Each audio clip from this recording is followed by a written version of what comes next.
Imagine a road, not just a strip of land, but a living, hostile creature. August 1944, somewhere east of Minsk.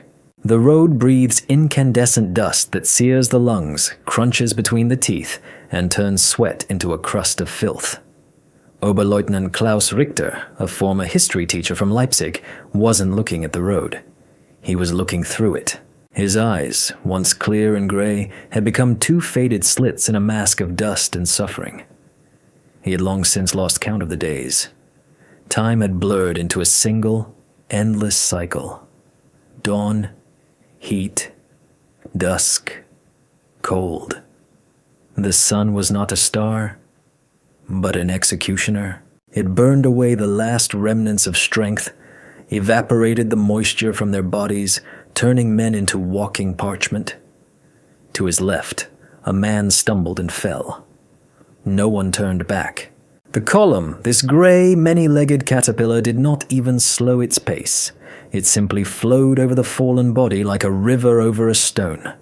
A guard, a tired boy with a rifle, gave a lazy wave of his hand. In a couple of hours, the rear cart would pick him up. Or it wouldn't. It no longer mattered. For the man who fell, the war was over. Klaus Richter forced himself to take another step. His feet, rubbed raw to the living flesh, moved on inertia, obeying not his will but some ancient animal instinct. Move or die. He was not a history teacher.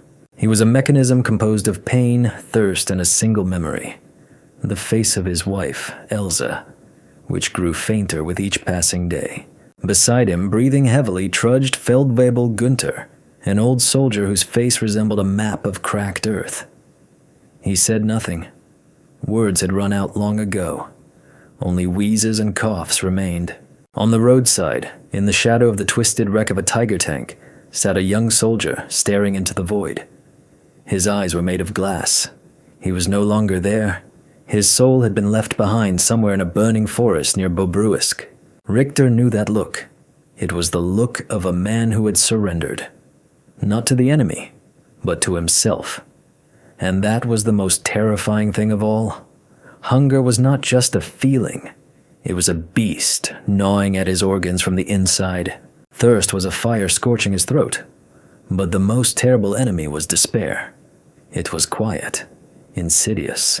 It whispered in the night that everything was meaningless, that ahead lay only the same dusty road, the same scorching heat, and the same slow, humiliating death. Richter forced himself to lift his head. Ahead, stretching to the horizon, swayed a gray sea of thousands just like him. Broken, empty, stripped of names and ranks. Just prisoners. Material. A statistic in some future report. But to understand how an officer of the German army, a holder of the Iron Cross, had been reduced to a barely living automaton of walking, we must go back 45 days.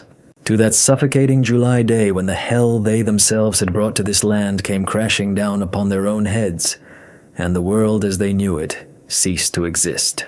July 1944. The forests near Minsk. The air was thick and humid like damp wool. It smelled of rotting leaves, gunpowder, and fear. Army Group Center, once the iron fist that was to crush the Soviet Union, had been shattered into torn, bleeding fragments scattered across the Belarusian swamps and forests.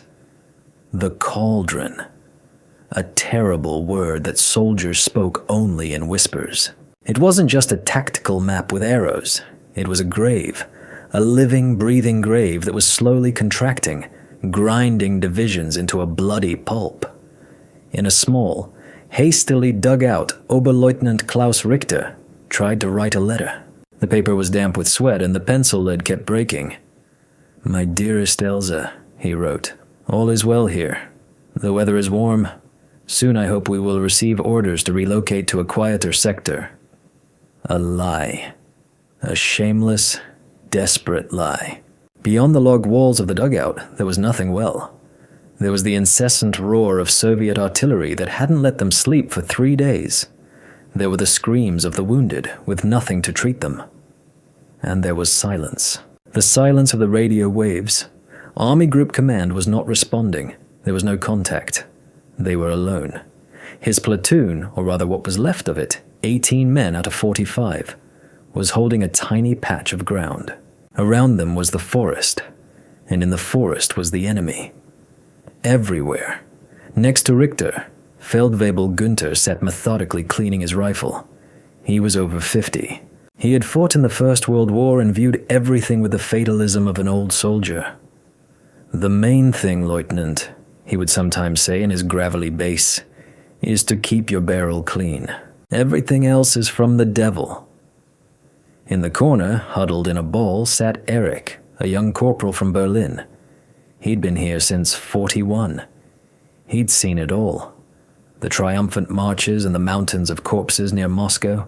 He no longer believed in anything. Not in the Führer, not in victory, not in God. He believed only that they would all die here. "They're just crushing us like bugs," he muttered, staring at a single point. "They don't care how many of them fall. 10, 100 for one of ours. They have an endless supply of men." The youngest was Hansi, a 19-year-old boy from Bavaria. He'd only been at the front for 3 months. His eyes hadn't yet acquired the murky film of cynicism that the others had. He still believed in the leaflets that spoke of a coming counter-offensive and miracle weapons. He showed Richter a photograph of his girlfriend, the blonde Gretchen, and haltingly described how they would marry after the war. Richter listened, nodded, and felt an icy hand clutch his heart. That day, they got lucky. They managed to shoot a deer that had wandered into their position. It was a feast, a true feast. They roasted the meat over a fire, and for a few hours it seemed almost normal. They laughed, remembered home. Günther even pulled a harmonica from his pack and quietly played an old Bavarian melody. In that moment, they were not soldiers of a doomed army, but simply men, tired of war. But then, from the west, the direction from which they expected help, a lone Fokker wolf appeared. It dropped no supplies, no mail. It dropped a single pennant with an order. Richter unfolded it. The text was short and clear. Break through to the west independently, in small groups. It was a death sentence. Independently meant without support, without communication, without hope. In small groups meant to die alone. He looked at his men, at their faces illuminated by the campfire's flames. They were waiting. They believed in him. And he already knew that in a few hours the sound they would hear would not be an enemy shell striking the armor of their hopes, but the dull thud of fate slamming the lid on this green forest coffin. The roar began at dawn. It wasn't just an artillery preparation. It was the end of the world.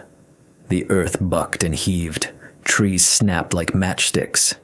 The air filled with the howl, whistle, and screech of tearing metal. The dugout, their flimsy shelter, shook violently. Dirt rained from the ceiling. It felt as if the world itself had decided to commit suicide. Klaus Richter lay on the floor, pressed into the earth, trying to breathe. Every explosion ruptured his eardrums, knocked the air from his lungs. He felt no fear. Fear had been left behind in a past life. Now there was only one thought: survive. Just survive this firestorm. When it finally stopped, a silence fell. A deafening, unnatural, ringing silence. They crawled outside. The forest that had been their cover only yesterday was gone. As far as the eye could see, there were only black, charred splinters. The ground was plowed with craters. The air was heavy and acrid with smoke. And then they came, the tanks. T-34s. They emerged from the smoke like prehistoric monsters. There were many of them. Too many. Infantry rode on their armor. Russians. They didn't scream, "Ura!" They were silent. And that silence was more terrifying than any cry. The battle began. Or rather, the slaughter. Their single machine gun choked after a minute. Rifles were useless against tank armor. The soldiers fired, threw grenades, but it was like trying to stop a flood with bare hands. Richter saw Hansi get torn apart by a shell fragment. The same boy who had dreamed of his wedding. He just fell, as if cut down, his eyes staring in surprise at the gray sky. Eric, driven mad, charged with a single grenade under the tracks of a tank. An explosion roared. The tank stopped, smoke pouring from it, but 10 more followed. Günther, the old soldier, dragged Richter by the collar into the deepest crater. "That's it, Lieutenant," he rasped, throwing dirt on his commander's face. "The show is over." They sat in that crater, deafened and blinded, until the roar of engines faded somewhere to the west. Silence fell again. Only now it was filled with the groans of the wounded. Out of 18 men, 7 remained. Wounded, shell-shocked, broken. They had almost no ammunition, and no hope at all. That evening they heard Russian voices, very close. "Hey, Fritzes! Come on out. War's over." The voice was calm, even mundane. Richter looked at his men. Their faces showed only one thing: dull indifference. The war was over for them. He slowly stood up, keeping his hands where they could be seen. 3 men emerged from behind the trees. 1 officer and 2 soldiers with submachine guns. The Russian officer was young, about Richter's age. He looked at them tiredly, then at the bodies of their fallen comrades. "Surrendering?" he asked in German. Richter nodded. The procedure was brief. They were searched, their weapons and watches taken. One of the soldiers tried to pull the wedding ring from Richter's finger, but the officer stopped him with a sharp command. It was the first glimmer of humanity in many days. As they were led east, toward a collection point, Richter felt a strange sensation. It wasn't humiliation, not fear. It was relief. A monstrous, all-consuming relief. He no longer had to make decisions. No longer had to fear every rustle in the woods. No longer had to lie in letters to his wife. Someone else was now deciding for him. Captivity seemed like salvation, and that was his greatest mistake. When they were led out onto a main road, he understood why. The road was clogged, not with vehicles. It was clogged with people. Thousands, tens of thousands of German soldiers and officers trudged eastward. A gray, endless, silent river. This was an army that had ceased to be an army. It was a mob. Richter and his 6 men flowed into this current, became a part of it. And in that moment, he realized, if they wanted to survive, he had to become more than just their former commander. He had to become their anchor in the sea of chaos. The first few days were deceptively bearable. The shock of captivity hadn't worn off, and their bodies, accustomed to the stress of the front, were running on the last of their adrenaline. They walked. They just walked. It seemed that this was the entirety of their new life. There were surprisingly few guards, roughly 1 Russian soldier for every 200 or 300 prisoners. They walked along the sides of the column, lazily bickering among themselves, smoking cheap tobacco, and seemingly paying no attention to the prisoners. Among the Germans, a belief in order in the Geneva Convention still lingered. Officers tried to keep to themselves to maintain their bearing. Soldiers formed groups based on their former units. The old army hierarchy was still functioning. They were still soldiers, just without weapons. Richter gathered his 6 men. Besides old Günther, there was Helmut, a medic, a quiet and unassuming man who had miraculously managed to keep his medical bag. There were 4 other soldiers whose names Richter barely knew. "Listen up," he said firmly. "We stick together. We march together. We rest together. Whatever we find, we share equally. No one falls behind. If someone gets weak, we help them. Understood?" They all nodded silently. It was a simple order, but in the encroaching chaos, it was a lifeline. But reality quickly began to show its teeth. On the second day, the food they had carried with them ran out. At stops, they were given a ladle of murky liquid the Russians called balanda, and a piece of black, sticky bread. It was catastrophically insufficient. The hunger began. At first, it was just a nagging feeling in the stomach. Then it turned into a dull, aching pain. And after a week, It became a thought. The only thought. All conversations turned to food. Men reminisced about their mothers' schnitzels, Christmas geese, simple potato soup. They spoke of food with a lust they had once reserved for women. Then came the thirst. The July sun was merciless. Their canteens were empty by the first day. They were only allowed to drink at stops, from rivers or streams, but the stops were infrequent.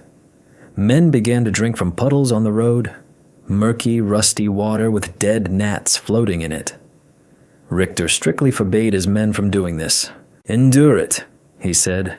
"Better to suffer from thirst than to die of dysentery." But not everyone listened. He saw men crawl away and, hiding from the guards, lap the filthy water directly from the ground like dogs.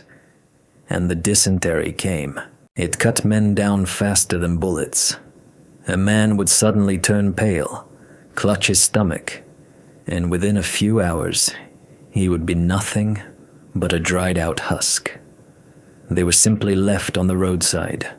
The column marched on. The road began to be covered with corpses. At first it was shocking.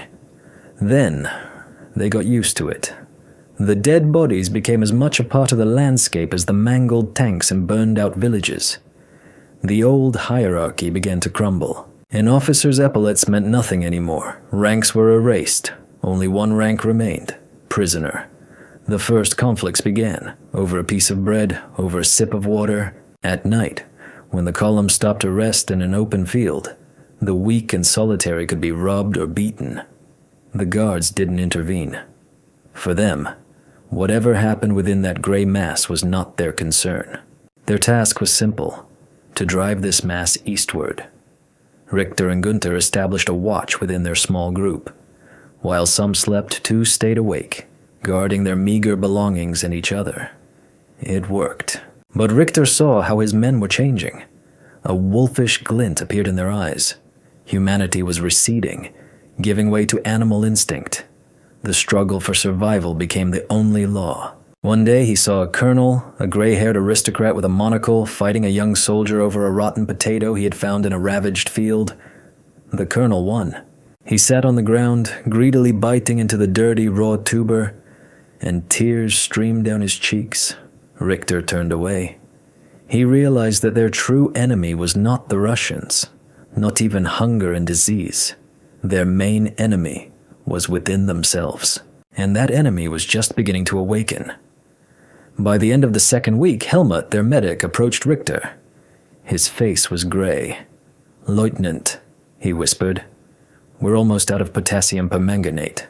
The water in these streams is poisoned by corpse venom. If we don't find clean water, in a week, we'll all be lying on this road."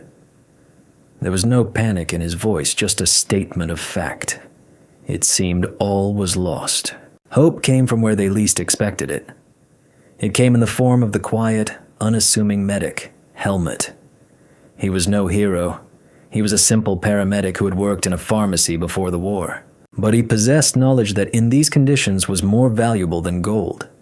Knowledge of how to fight the invisible enemy: microbes. After his grim warning, Richter gathered his group. The despair was so thick you could almost touch it. "What do we do, Lieutenant?" Gunther asked. His usually steady voice trembled. Richter was silent. He didn't know what to say. Then Helmut spoke up. "We need a fire," he said quietly but firmly. "And mess kits. Who still has a mess kit?" They had 3 kits among the 7 of them. It was something. "A fire?" one of the soldiers scoffed. "The Russians forbid fires. If they see it, they'll shoot us." "At night, a small one, in a ravine," Helmut replied just as quietly. The idea was insane, but it was the only idea they had. That very night, when the column settled down for the night in a wide hollow, they carried out their plan. Gunther, as the most experienced, found a suitable ravine hidden from the guards' eyes. 2 other soldiers went in search of fuel. They returned with an armful of dry branches and a real stroke of luck: a piece of tarred birch bark stripped from a dead tree. Lighting the fire without matches was torture. They spent an hour striking sparks using a lighter flint and a knife blade. Finally, the dry moss that Helmut always carried in his bag began to smolder. A few minutes later, a tiny, barely visible flame danced in the ravine. It was like a sacred ritual. They stared at the fire as if it were a miracle. Helmut directed the process. They collected water from the nearest stream, the very same poisoned water. They filled the mess kits. "We have to boil it for at least 10 minutes, he explained in a whisper. "That will kill most of the germs. Then we'll add a few crystals of permanganate and let it settle." It was their first victory, a small, almost imperceptible one, but no less important for it. They sat around their little fire, drinking the hot, disinfected water, and felt life returning to their bodies. It wasn't just water. It was a sip of hope. In the morning, they saw that several more men in the column were lying on the ground, writhing in abdominal pain. But they were alive. Their system worked. This discovery changed everything. They realized they could do more than just passively survive, surrendering to fate. They could fight back. Their unexpected weapons were not rifles and grenades, but knowledge from civilian life. Helmut became their most precious asset. He taught them to distinguish edible roots from poisonous ones.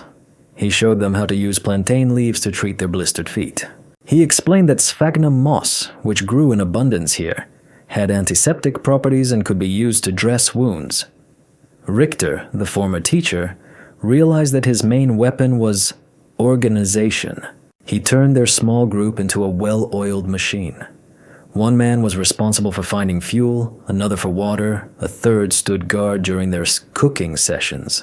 Günther, with his stern demeanor and heavy fists, became the guarantor of discipline. He made sure no one tried to drink more than their share of water or hide any roots they found. They became a family. A strange, tormented family, bound not by blood, but by a common ordeal and a shared will to live. Their example began to infect others. At first, they were watched with suspicion, then with envy. And then, people started approaching them. "Lieutenant, may I join your group?" Richter was a pragmatist. He knew they couldn't save everyone, but he also knew they wouldn't last long alone. He began accepting new people into the group, but he set strict conditions: unconditional obedience, surrendering all found supplies to the common pot, and a willingness to help the weak. Not everyone agreed, but those who stayed formed a nucleus, an island of order in an ocean of chaos. But this first victory did not go unnoticed. Not by the guards, no. They didn't care. It was noticed by others, by those who had already crossed the line, those for whom another's life was worth nothing compared to a piece of bread. And they realized that now they would have to protect not only their lives, but also their fragile hope. Their little state grew and strengthened. By the end of the third week of the march, Richter's group numbered almost 30 men. It was no longer just a group of survivors, but a complex social structure living by its own unwritten laws. Richter was its undisputed head, its brain. He planned, allocated resources, resolved disputes. His word was law. Günther was his minister of force. He was responsible for discipline and security. A single heavy glance from him was enough to quell any attempt at insubordination. Helmut became the minister of health. He oversaw hygiene, treated the sick, and continued his research in the field of botany. They developed their own daily routine, their own ritual. Wake up before dawn. The morning rounds. Helmut would inspect everyone, checking their feet for any signs of disease. Then, the march. During the march, they divided into several subgroups. The strongest and most resilient went ahead as scouts. They looked for water sources, edible plants, abandoned property. In the center was the main group, containing the weakest. They were supported, helped along. At the rear was the rear guard, which made sure no one fell behind and covered their backs. In the evening, at the stop, the most important part began. While some lit the fire and boiled water, others treated wounds, mended clothes and shoes. Everything found during the day, a few potatoes, a handful of wild berries, even a dead crow, was turned over to the common pot. The distribution was a sacred rite. Richter personally divided the food into equal portions, and no one dared to complain. This system gave the men something more than just food and water. It gave them a sense of community, a sense of purpose. They were no longer a mob, but a unit again. They felt like soldiers again, albeit in this strange, twisted war for survival. They even got their own chronicler, a young man, a former philology student, who, on scraps of paper found in an abandoned truck, recorded everything that happened to them with the stub of an indelible pencil. He wrote down the names of the dead. He described their route. He documented their small victories and defeats. It was their history, their memory. Richter understood that this chronicle might be the only thing that would remain of them. They learned to survive. They learned to see what others did not. The overturned earth around a shell crater meant that you could find the edible tubers of wild plants thrown to the surface by the explosion. Green grass in a hollow indicated the proximity of groundwater, meaning you could dig a small pit and wait for it to fill with clean, earth-filtered water. They became part of this hostile world. They learned to speak its language. But the stronger their organization became, the more irritation it caused among the rest of the prisoners. They were called the aristocrats, the barons. They were looked upon with envy and hatred, especially in the evenings, when a thin wisp of smoke rose from their hidden fire in the ravine, while the other prisoners chewed on raw roots or simply swallowed their saliva. At night, they had to post reinforced guards. Several times they were attacked by others trying to steal their supplies. Gunther and his guard had to use their fists. It was a brutal but necessary measure. They were defending their world, their order. Their life fell into a harsh but predictable rhythm. They learned to live in hell. But Richter knew that the most dangerous enemy lurked not outside, but within. In the souls of men pushed to their limits, and he waited for that enemy to strike. He just didn't know that the blow would come from a man he had considered a comrade from the very beginning. In the darkness of their small camp, a mutiny began to brew. The mutiny didn't start with a shout, but with a whisper. Its source was Erich, the same corporal from Berlin who had been with Richter in the cauldron. He had survived his mad charge under the tank, escaping with only a concussion and severe burns. He had been with the group from the beginning, but had never truly become a part of it. He followed the rules, but his eyes always held a cold, cynical glint. He was the embodiment of the despair Richter had tried so hard to banish from his group. Eric didn't believe in their system. He saw it merely as a postponement of the inevitable. "We're just prolonging our agony," he would whisper at night to those willing to listen. "We're playing soldiers while death waits for us around the next bend. What's the point of sharing? What's the point of helping the weak? They'll die anyway and drag us down with them. The strongest survive. That's the law of nature, the law of war." His words were poison. They fell on the fertile ground of exhausted souls. The men were tired of discipline, of constant self-restraint. They wanted something simple, to fill their bellies, not to think about tomorrow.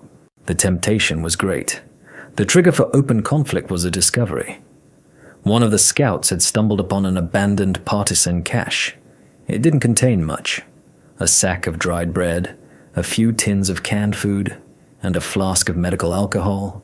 By the standards of their world, it was an immense treasure. That evening, when the find was brought to the camp, everyone's eyes lit up. This was salvation. This was a chance to eat their fill for the first time in many weeks. But Richter made a decision that seemed monstrous to many. "We will ration the bread and canned food over a week," he announced. "We will add a little to our usual rations each day. The alcohol goes to Helmut. He needs it for disinfection." It was reasonable. It was pragmatic. But at that moment, the men didn't want reason. They wanted a feast. And that's when Eric stepped forward. "You have no right to decide that," he yelled, his voice ringing with hatred. "We found it! We earned it! We want to eat tonight, not in a week! We might not even be alive tomorrow!" A disgruntled murmur of support rose up behind him. About 10 men stood with him. They were the ones who had joined the group recently who had not yet absorbed its spirit. "He's right!" someone shouted from the crowd. "Enough playing at nobility! Every man for himself!" A tense silence fell. The group was split. On one side stood Richter, Günther, and the old guard. On the other, Eric and his supporters. This was the moment of truth. Richter looked into Eric's eyes. He didn't see a villain. He saw only an abyss of despair and fear. He understood him. Oh, how he understood him. He himself wanted to say to hell with it all, to open a can of meat and eat it all himself down to the last crumb. But he was the leader. He could not afford that luxury. "Eric," he said quietly but loud enough for all to hear, "if we start living by the law of the wolves now, we will become wolves. We will devour each other long before this road kills us. Our only strength is in order, in the fact that we are still human. If we lose that, we lose everything." "Humanity won't fill our stomachs!" Eric spat viciously and stepped toward the sack of bread. At that moment, Günther moved to stand between him and the sack. He said nothing. He just stood there, immense, immovable, like a rock. His calloused hands slowly clenched into fists. Eric froze for a moment. He knew he couldn't beat the old Feldwebel. The conflict had reached its peak, and then Richter employed what he would later call surgical cruelty. He walked up to Eric and looked him straight in the eye. "You are free to go," he said. "You and everyone who agrees with you. You can leave. Take your share. Here's a can of food and a handful of bread for each of you. But you are leaving the group, right now, and you are never coming back." It was worse than a blow. He was exiling them. He was condemning them to a solitude that here was tantamount to death.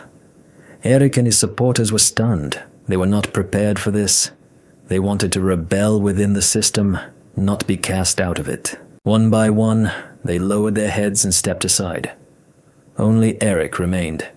His face was a mask of hatred and powerlessness. He snatched a can of meat, turned, and without a word, walked off into the darkness. The mutiny was crushed. Richter's law had held, but the victory left a bitter taste. He had defended his order, but he had lost a man.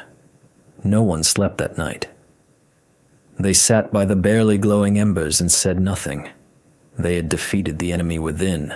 But while they were dealing with each other, they hadn't noticed that their real enemy, this very land, soaked in pain and hatred, was preparing its final crushing blow.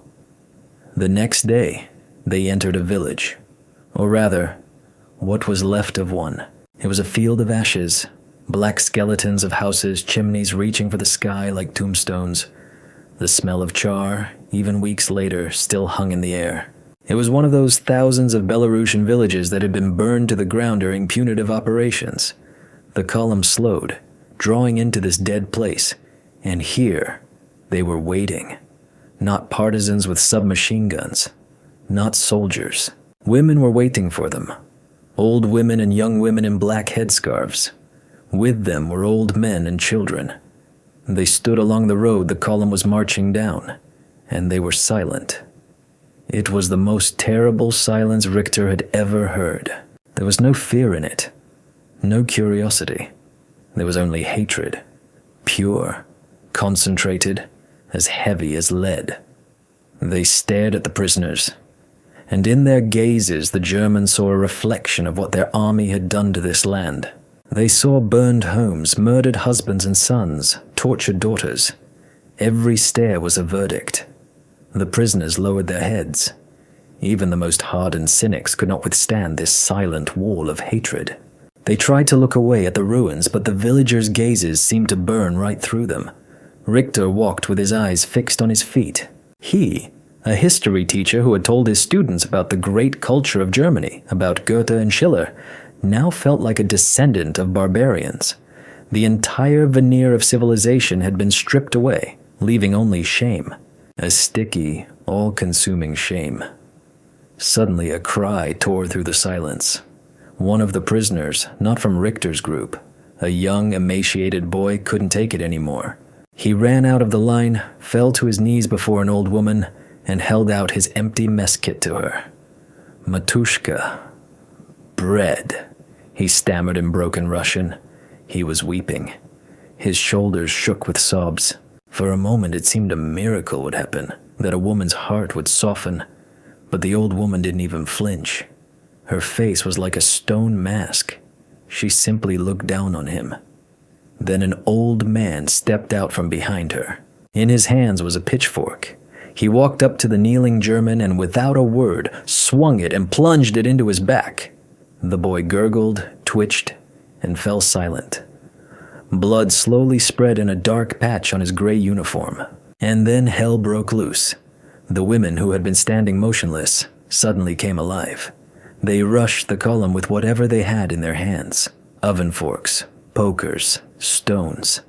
Their silence was replaced by a single, prolonged, wailing scream. It was a scream of pain and fury that had been building for years. The column descended into chaos. Prisoners mad with terror tried to flee. The guards, caught by surprise, started firing into the air. But it didn't help. The crowd of villagers was uncontrollable. This was not a battle. It was a massacre. Richter and Günther forced their men into a tight group, pressing against the wall of a burned-out house. "Stick together! Don't panic!" Richter yelled, trying to be heard over the howl of the mob. He saw some officer being stoned to death next to him. He saw women tearing a fallen soldier to pieces. It was a primal madness. He felt an animal terror gripping him. He wanted to run anywhere, but he stood his ground. He was responsible for his men. The chaos lasted for several minutes that felt like an eternity. Finally, a few guards on horseback galloped from the head of the column. They began firing over the heads of the crowd, pushing them back from the prisoners. Gradually, order was restored, the column was formed up again and driven onward away from that damn village. They walked without looking back. Behind them, several dozen mangled bodies lay on the road. No one uttered a word. Everyone was in shock. They had seen war from the other side. Not from behind the sights of a rifle, but from the side of the victim. And the sight was unbearable. That evening at the halt, Richter sat with his head in his hands. Everything he believed in, order, discipline, humanity, all of it seemed so fragile and meaningless in the face of the primal hatred they had witnessed today. They had survived battle. They were surviving this march. But could their souls survive what they had seen in that burned village? He didn't know. He knew only one thing. This war would never end for them, even if they reached the camp, even if they one day returned home. A part of their soul would forever remain there, on that dusty road, amidst the black ruins, under the silent gaze of widows and orphans. After the burned village, something broke irrevocably, not just in Richter, but in everyone who had witnessed it. The march continued, but it was different. Even the ghostly hope that had flickered in some souls was gone. All that remained was the dull, mechanical task of moving one's feet. Step, another step. The road became infinite. It seemed to lead not to a prisoner of war camp, but straight to hell. Men died more often. Their bodies no longer evoked any emotion. They were simply stepped around. Richter's group held on. Their system still worked, but it was beginning to fail. The men grew silent, withdrawn. There were no more conversations around the fire in the evenings. Everyone just sat staring into the flames, lost in their own thoughts. Each man was processing the horror alone. Several weeks later, they reached a major railway station. It was the first sign of civilization in a long time, and it was the end of the march on foot. Cattle cars were waiting for them. Teplashkas. Salvation, many thought. But it was just a new circle of hell. 100 to 150 men were packed into each car, so tightly that one could only stand. The doors were bolted from the outside. Inside was pitch-black darkness, a suffocating stench, and a lack of air. The days turned into torture. Men lost consciousness from the stuffiness, died standing up, their bodies remaining wedged in the crowd until the next stop. At stops, the doors were open for a few minutes. Corpses were thrown out, a bucket of water and a loaf of bread were given to the entire car. Fights would break out. The strong pushed aside the weak. Those who still had the strength to fight survived. Richter's group managed to organize once more. They took over one corner of the car. Günther and the strongest men stood like a wall, protecting their space. They established a rotation. While some stood, others could sit or lie on the filthy floor. It was their last collective act. But the brotherhood, forged on the road, was cracking. In the confined space of the car, all human vices were magnified to their extreme. The men became like spiders in a jar. One night, Richter was woken by a quiet gasp. In the darkness, he made out one of his men, the student chronicler, trying to steal a piece of bread from a sleeping comrade. Richter said nothing. He simply took the boy's hand. The boy flinched, dropped the bread, and began to weep silently. Richter didn't punish him. He simply understood that everyone has a breaking point. Finally, after an eternity, the train stopped. The doors opened, and they were blinded by daylight. They had arrived. The camp. Endless rows of barbed wire, watchtowers, barracks. It didn't look like salvation. It looked like a prison. They were herded out of the cars and lined up on the parade ground. The sorting began. Officers to one side, soldiers to the other. The healthy to the work barracks, the sick and exhausted to the infirmary, which looked more like a morgue. Richter watched as his group was torn apart. There went Günther, still strong despite everything, sent to the column for the able-bodied. There went Helmut, barely able to stand, led toward the infirmary. He tried to shout something to them, but his voice was lost in the general din. He himself, as an officer, was taken to a separate barracks. Camp life began. Interrogations. They were conducted by a young NKVD interrogator who spoke good German. He asked the standard questions: name, rank, unit, participation in crimes against civilians. Richter answered honestly. When asked about the march, he tried to tell the story of his group, of how they tried to maintain order and human dignity. The interrogator listened with a cynical smirk. "Dignity?" he repeated. "You came to our land to kill and rob, and now you speak of dignity? You are all the same, Herr Oberleutnant. Some of you were just luckier than others." Richter realized that no one needed his story. His feat of survival was meaningless. To this system, he was not a man who had lived through hell, but just a number, an entry on a list of prisoners of war. It was the final, most brutal blow. On the march, he had fought against death, hunger, and despair. But here, in this camp, they had taken the very last thing from him, the meaning of his struggle. His brotherhood was destroyed. His achievement was buried alive under layers of barbed wire and official protocols. For him, the war was over, but captivity had begun, and it was more terrible than any war. The years in the camp blurred into one gray, viscous mass. Logging work, meager gruel, cold barracks, scurvy, apathy. Men died not so much from hunger as from hopelessness, from the loss of hope. Richter survived. There was something in him that wouldn't let him break. Perhaps it was the habit of discipline. Perhaps stubbornness. Or maybe it was the image of Elsa, which he stubbornly held in his memory. He never saw anyone from his group again. Sometimes rumors reached him. They said that old Günther hadn't survived the first winter, had died of pneumonia. That Helmut, their savior medic, had survived and was working in the camp infirmary, saving others. The fate of the rest was unknown. They had simply dissolved into the vast Gulag system. In 1949, he and the other surviving Germans began to be prepared for repatriation. It felt like a dream. Returning home seemed unreal, impossible. When he stepped off the train in a ruined, divided Berlin, he did not recognize his country. Everything was foreign. He found his Elsa. She had waited for him all those years. It was the only miracle in his life. He returned to his former profession, once again becoming a history teacher in a school. He tried to live a normal life, but the march would not let him go.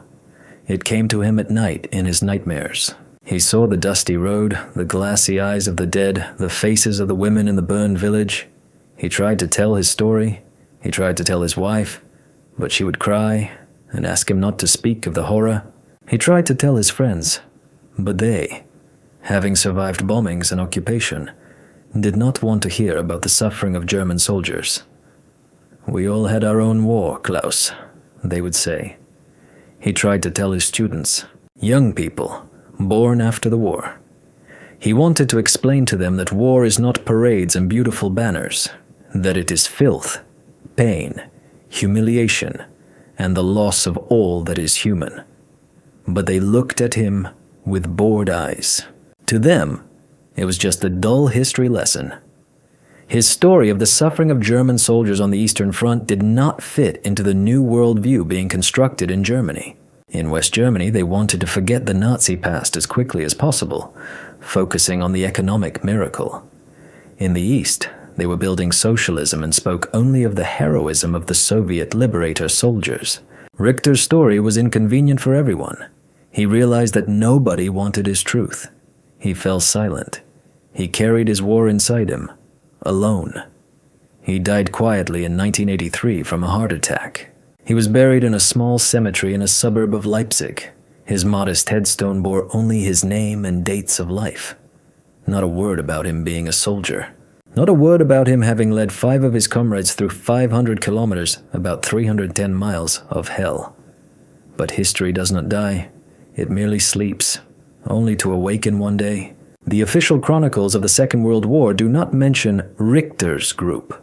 There are no records in the archives of his little state on wheels.